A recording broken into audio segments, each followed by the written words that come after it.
Right, it's Tuesday, 24th of Jan, and today is my day that I look after my daughter all day, so I haven't got much time for work. So I'm recording this, and I'm going to do a little bit of work now because it's around lunchtime and she's gone down for a couple of hours sleep.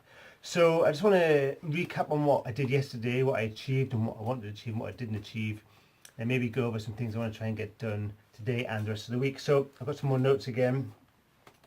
So the first thing I did, what was my most urgent thing, was I contacted my supplier to try and get the documents I need for a shipment that's waiting in the UK. It's waiting to go through customs and then get stuck on some pallets to get taken to Amazon warehouses. And this can't be done until I get all the documentation. And they sent me through what was known as a bill of landing, but they also, that helps to get through customs, but they also need a commercial invoice that helps, that basically tells you the exact value of all the products that I purchased from China, so they can work out the import duty and VAT and all that kind of stuff, which I have to pay. And then they need a packing list. My shipping company wants a packing list so they can estimate, you know, the weight and the volume of everything, so they can get things on the pallets, etc. So I contacted my supplier. I got no reply, and again I got no reply this morning when I checked my emails this morning. And my supplier's been a bit hit and miss lately, and he tells me he's got some leave, some personal leave, because he's got some issues, home issues that he needs to sort out, and I haven't dug into that because it's personal information, and I don't want to push him too hard because he's got his personal life. He's my supplier and I rely on him, and we've got this professional relationship. We've also built up quite a good relationship over the last couple of years, because he's a guy I've been dealing with all from the very beginning when I got the initial samples all the way through to, you know, last year. I think maybe £60,000 or maybe more worth of orders through the company he works for. So we've got a good relationship. I don't want to push him too much, but on the other hand, I need these documents to get my products into the UK. So I sent another email this morning because I hadn't heard back, but this time I copied in his boss and his boss's boss, because I actually know their contact details, because I actually met them. I went to a trade show last year in Germany, and I met my supplier and his bosses. So I just said, oh, you know, I don't know if Owen's available to help me out with this, but I really need these documents. And almost straight away I got the documents through, so that's great. So I got them through this morning. I sent them off to my shipping company. They got back to me saying, yeah, all fine, all good, we'll sort that out. So that's great. So that's sorted out. Another positive note from yesterday is I contacted my shipping company about another order that is in China at the moment, and I wanted to get it onto the next cargo ship, onto a container to come over. And I didn't know if it was or wasn't on that, and they got back yesterday to confirm, yep, it's booked onto the next cargo ship, which is great. Facebook ads. So I was running some Facebook ads. I did a 24-hour promotion, a boosted post on Facebook where I offered 30% off one of my products. Tried to get some engagement. Well, I spent about £17. That's all the clicks I got. And I got a couple of comments from people, you know, just saying, oh, Barbara, is this a product for you? And then Barbara replied saying, oh yeah, it looks good, but I don't know if they bought anything. Then I got another comment, some guy just comes on, it's not helpful at all, he just goes, oh, you can get something almost identical off eBay, it's not branded, but it's much cheaper. And there's not much I can do about that. That's just a comment, I just leave it on there. Got a couple of likes, but it didn't boost sales of this product. So, you know, I need to look into this more, but I don't think it's a way to go. I really want to run a proper competition and then use the sign-ups to the competition to remarket them through an automated email campaign. So that's what I want to look at next with Facebook. But that wasn't a success, but I didn't know that until I tried it. Okay, so yesterday I spent a bit of time. A couple of my websites need new logos, and this is a good and a bad point about the way I work. I like to do things myself. I could pay a company to create a logo, but I think, oh, you know, it's easy. It doesn't need to be amazing. So I've got a couple of websites, and I looked at a website called Logo Joy, I think it is, something like that, and designed my own logo. And I've got a couple of half decent looking ones, but I haven't finished, so I've wasted a bit of time on that yesterday. I also looked at finding software that allows you to send automatic feedback and review emails to people that buy on Amazon Japan, and there's plenty of companies and software available to do this in the UK, in America, and even Europe, but there's not so many who do it in Japan. And I found one, actually. I've only found one company that does it, and I signed up for their 2-week free trial because I was going to give it a go to see if it worked.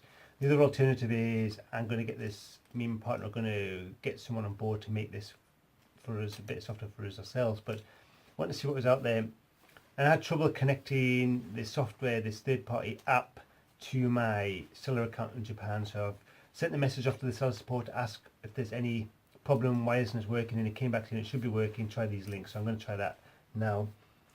I also caught up with my partner in this Amazon Japan business, talking about what we've done, the future plans, and that went well. And also I met up with my freelancer that I work with in Hull, to talk about guest posting, and we've come up with a strategy. She's going to first of all create a big database of potential blogs that accept guest posts, and she's going to vet them, validate them, make sure they're good quality. And then we're going to meet up next week on Wednesday, so in a week's time, just over a week's time, and we're going to go through a list. I said at least 50 in the list, so I can check the quality, make sure they're all right. Then if this is all right, then she's going to populate this list even more. I want hundreds of potential blogs and websites in this list, and then we're going to start the outreach for guest blogging. So that's good. So stuff I need to get done. I need to try and get some today and the rest of the week. I want to get a better autoresponder for my e-commerce stuff. So when you sign up to my email list on my e-commerce website, I've got one at the moment, but I think it's a bit too personal. I've tried to introduce people to the brand and the company and more of an insight into company, but I think I need to be a bit more product orientated, especially if I run a competition. Then people go onto my email list, I need to introduce them to my products, then offer them incentives to go and check them out and buy them at discounts. So I need to look at that a bit more in detail. I need to update my e-commerce website to get more the product pages format and styled, and display the products around the website a bit more. I also want to use a guest posting service. I've talked about this before and I still haven't done it. That they're advertising online. So I've got my own freelancer working on it, but I also want to get a third-party company just to see how they compare. So I'll get this other company, I'll get them working on another affiliate website of mine to see if it compare it to the work my freelancer's doing.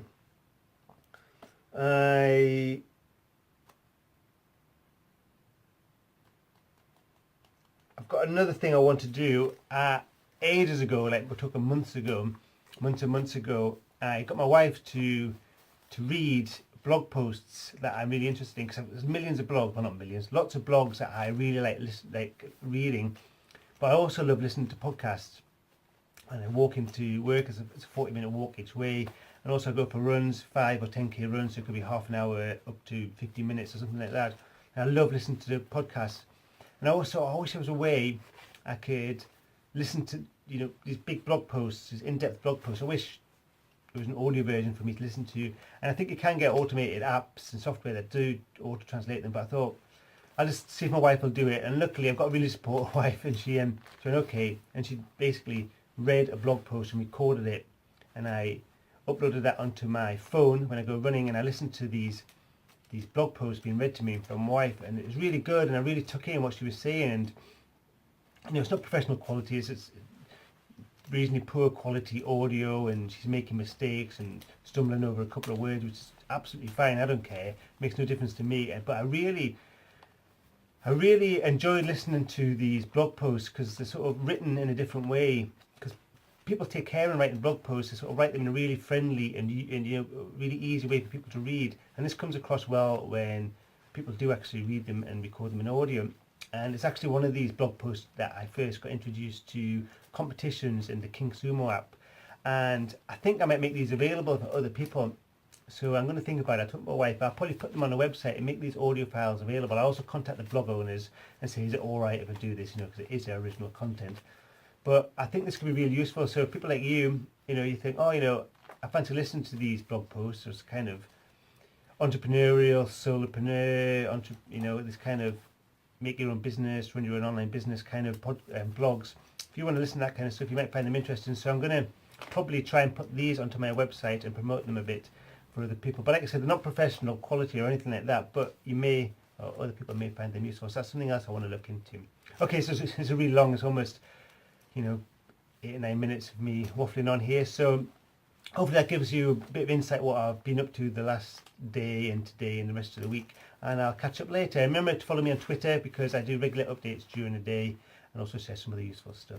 Okay, catch you later. Oh, just another thing, sorry, I forgot to mention that you might be interested in. I get paid every 14 days from Amazon for the stuff I sell on their platforms. So I've got all this stuff in Europe. So I've got the UK, which is a major one, and I've got Spain, Italy, Germany and France, and today's the day that they've paid me out. So I thought you might be interested to see how this is going and the kind of sums we're talking about here. So I'm at my computer because I will just open up this Excel sheet where I've got everything down. So the UK, Amazon has paid me into my account £2,859.20, which is great. So that is after they've taken the Amazon fees off. So Amazon take maybe 30 to 40% in their fees, which is storage fees, the commission fees that they get for referring sales, and also the picking, packing and postage fees that they all include. So every time I sell something, Amazon automatically takes off a lump sum, and then the rest goes into my account in Amazon ready to be paid out every 14 days, and they take off the storage fees and stuff as well and things like that. So nearly £2,900 from the UK, and then the next biggest one was Italy, which is fantastic. It's about £615 from Italy, then 167 from Germany, 280 from Spain, and then France is 180. So in total across the other European marketplaces, it's £1,238.20. So combined with the UK, it's £4,097.40, which is amazing, which is great. So this is getting transferred across to my business bank account, and what I'm looking to do is try and build up this money, because the most recent order I've got in China I haven't actually paid for yet. It's about a £10,000 or £12,000 order that I owe. So then there's going to be the shipping costs on top of that, another few £1,000s. So I reckon around £15,000, maybe slightly more in total, this order I've got from China will cost me. So I need to build this up, but at this rate it'll just take a couple of months to have enough money in the account to pay for all this. So by the time it gets shipped across and gets here, the account should be looking pretty good to pay for this stock. So hopefully that just gives you a little bit more of an insight on the kind of sums they're talking about and how the whole cash flow thing works, this Amazon business, because it is a really cash flow heavy kind of business. You need to spend a lot of money to buy all the stock, but then obviously when you sell it you make the money back. But there's always a struggle between the amount of money you get coming in and the amount of money you have to pay for stock, especially when you have to order the stock to be manufactured about 2 to 3 months in advance, because it takes about a month to get manufactured, maybe slightly more, all the inspection checks and stuff, and then to get it shipped out can take 2 to 3 months to get it into stock again in Amazon. So it's always a struggle, but this is something that you've got to do if you're running an e-commerce business like this, getting stuff from China. But hopefully in the long run we're building up the sales volume, the amount of stock in the business, so if it does come to a point that I look to sell it, it'll be in a very healthy situation. Okay, just thought you'd be interested in that. Catch up later.